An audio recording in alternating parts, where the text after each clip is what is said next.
नमस्कार किसान भाइयों, आपका एक बार फिर स्वागत है आपके अपने मनपसंद यूट्यूब चैनल इंडियन एग्रीकल्चर में। किसान भाइयों, आज के इस वीडियो में हम बात करेंगे मक्का की सबसे अधिक पैदावार देने वाली और कम समय में तैयार होने वाली 3 उन्नतशील वैरायटी के बारे में। और साथ में बात करेंगे कि मक्का की खेती किस प्रकार से करनी चाहिए। अर्थात मक्का की बुवाई करते समय हमें उसमें कौन-कौन सी खाद डालनी चाहिए और किस प्रकार से मक्का की बुवाई करनी चाहिए। और मक्का की बुवाई करते समय हमें 1 एकड़ में कितने बीज लगाने चाहिए। और इन वैरायटी के बारे में पूरी बात करेंगे कि इन वैरायटियों के लगाने का सही समय क्या है, इनकी लगाने के लिए बीज की मात्रा कितनी लेनी चाहिए, इनका भुट्टा कितने समय में तैयार हो जाता है और फसल पकने का समय क्या है? फसल पकने के बाद में दाने की पैदावार हमें कितनी प्राप्त होती है? पूरी बात करेंगे, पूरी जानकारी देंगे आपको, तो आप वीडियो को पूरा देखें, अंत तक देखें ताकि आपको सही जानकारी प्राप्त हो सके। और जो किसान भाई चैनल पर पहली बार आए, उनसे रिक्वेस्ट है कि वीडियो को लाइक करें, चैनल को सब्सक्राइब करें और पास वाली घंटी को भी दबा दें, ताकि हमारे आने वाले ऐसे ही नए वीडियो आपको सबसे पहले प्राप्त होते रहें। किसान भाइयों, उन सभी स्थानों पर मक्का की खेती आसानी से की जा सकती है जिन स्थानों का तापमान 18 डिग्री सेल्सियस से 40 डिग्री सेल्सियस तक रहता है। यदि इससे अधिक गर्मी पड़ती है, 40 के बाद यदि 50 तक टेम्परेचर जाता है, तो वहाँ पर भुट्टा खाली रहने की संभावना रहती है किसान भाइयों। अब किसान भाई हम बात कर लेते हैं कि मक्का की बुआई करते समय हमें खेत की तैयारी किस प्रकार से करनी चाहिए। जब किसान भाइयों आप मक्का के खेत की तैयारी करें, तो उस समय आपको मक्का के खेत की हैरों से गहरी जुताई कर लेनी चाहिए। जुताई करने के बाद किसान भाइयों आपको उसमें गोबर की छड़ी गली खाद ज़रूर डालनी चाहिए। क्योंकि किसान भाइयों हम अधिकतर जो रासायनिक खादों का प्रयोग करते हैं, परंतु रासायनिक खाद क्या करते हैं कि जो हम फसल लगाते हैं, उस फसल के अंदर भी पूरी तरीके से काम नहीं करते हैं। यदि हम जैविक खाद डालते हैं या गोबर की खाद डालते हैं, तो हमारी लगभग वो साल भर तक काम करती है और बड़े अच्छे तरीके से काम करती है। फसल भी हरी-भरी रहती है और फसल के अंदर बीमारियाँ भी कम आती हैं और फसल के अंदर कम से कम लागत लगाने की आवश्यकता पड़ती है। तो किसान भाई मैं आपसे रिक्वेस्ट करूँगा कि आप अपने खेत में गोबर की खाद ज़रूर डालें और अपने पैसे खर्च करने से बचें, क्योंकि रासायनिक खाद काफ़ी महँगे हो चुके हैं। उसके बाद किसान भाई आपको जो उसमें रासायनिक खादें डालनी हैं, तो आपको लगभग 50 किलोग्राम प्रति एकड़ के हिसाब से आपको डालना है यूरिया, जो नाइट्रोजन आती है, 50 से 60 किलोग्राम आपको डालनी है फास्फोरस, जो एसएसपी आती है, और 30 से 35 किलोग्राम आपको डालनी है एमओपी, जो पोटाश आती है। इन तीनों का आप कॉम्बिनेशन बना लें या मिक्सचर बना लें अच्छे तरीके से, और मिक्सचर बनाने के बाद अपने खेत में बखेर दें और बखेरने के बाद आप उसकी आखिरी जुताई कर दें और उसके बाद आप मक्का की बुवाई करना स्टार्ट कर दें।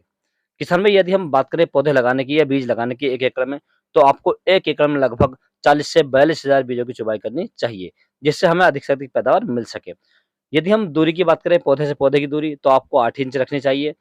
यदि आप बेड से बेड की दूरी की बात करें, तो आपको 18 इंच रखनी चाहिए। यदि किसान भाइयों आप इस मेथड से मक्का की बुवाई करते हैं या मक्का को लगाते हैं, तो आप अपनी मक्का की फसल से जो दाने की पैदावार है, वो लगभग 60 से 65 कुंटल प्रति एकड़ के हिसाब से ले सकते हैं किसान भाइयों। किसान भाइयों अब हम बात कर लेते हैं 3 उन्नतशील वैरायटी के बारे में। तो सबसे पहली जो किसान भाई हमने वैरायटी रखी है, जी हाईटेक कंपनी की है 5402। इस वैरायटी की यदि हम बुवाई के समय की बात करें, तो आप इस वैरायटी को मई, जून और जुलाई के महीने में लगा सकते हैं किसान भाइयों। यदि किसान भाइयों इस वैरायटी के लिए बीज दर की बात करें, तो आपको लगभग 6 से 7 किलोग्राम प्रति एकड़ के हिसाब से इसकी बुवाई कर देनी चाहिए किसान भाइयों। यदि हम इसके लगाने के राज्यों की बात करें, तो आप इस वैरायटी को उन सभी राज्यों में लगा सकते हैं, जिन राज्यों का टेम्परेचर 18 से 35 डिग्री सेल्सियस तक रहता है किसान भाइयों। यदि किसान भाई इस वैरायटी के भुट्टा तैयार होने की बात करें, तो इस वैरायटी का भुट्टा लगभग 70 दिन में तैयार हो जाता है। यदि हम इसके पकने के समय की बात करें, तो यह वैरायटी लगभग 110 दिन में पककर तैयार हो जाती है। यदि हम इसकी पैदावार की बात करें, तो यह वैरायटी हमें लगभग 35 क्विंटल प्रति एकड़ की पैदावार देकर जाती है किसान भाइयों। आप इस वैरायटी का सिलेक्शन भी कर सकते हैं। दूसरे नंबर पर जो हमने वैरायटी रखी है किसान भाइयों, ये श्रीकर कंपनी की है, श्रीकर 2079।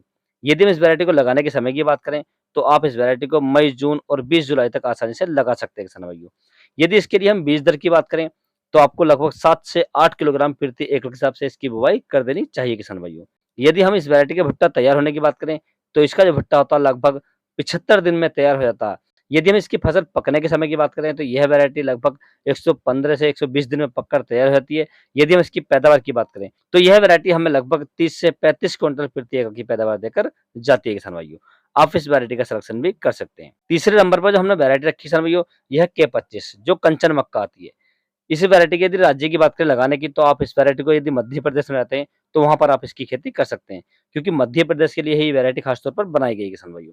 यदि किसान भाई हम इस वैरायटी के लगाने के समय की बात करें तो आप इस वैरायटी को मई, जून और 20 जुलाई तक आसानी से लगा सकते हैं किसान भाइयों। यदि इसके लिए बीज दर की बात करें तो 6 से 7 किलोग्राम प्रति एकड़ के हिसाब से आप इसकी बुवाई कर सकते हैं। यदि इस वैरायटी के भुट्टा तैयार होने की बात करें तो इस वैरायटी का भुट्टा लगभग 65 दिन में तैयार हो जाता है। यदि हम इस वैरायटी के पकने के समय की बात करें तो यह वैरायटी लगभग 100 दिन में पककर तैयार हो जाती है किसान भाइयों। यदि पकने के बाद दाने की पैदावार की बात करें तो इस वैरायटी का दाना लगभग 30 से 32 क्विंटल प्रति एकड़ प्राप्त होता है किसान भाइयों। आप इस वैरायटी को भी लगा सकते हैं। किसान भाई मैं आपको एक वैरायटी और बता दूं, जो पायलट कंपनी की वैरायटी आती है P3302, यह भी बहुत पॉपुलर वैरायटी है किसान भाइयों। आप इस वैरायटी का सिलेक्शन भी कर सकते हैं। यदि किसान भाई आपको किसी अन्य फसल के बारे में कोई जानकारी चाहिए तो आप मुझे कमेंट्स कर सकते हैं। यदि मेरे द्वारा दी गई जानकारी आपको अच्छी लगी हो, वीडियो पसंद आया हो तो वीडियो को लाइक करें, शेयर करें और चैनल को जरूर सब्सक्राइब करें। Thanks for watching my video.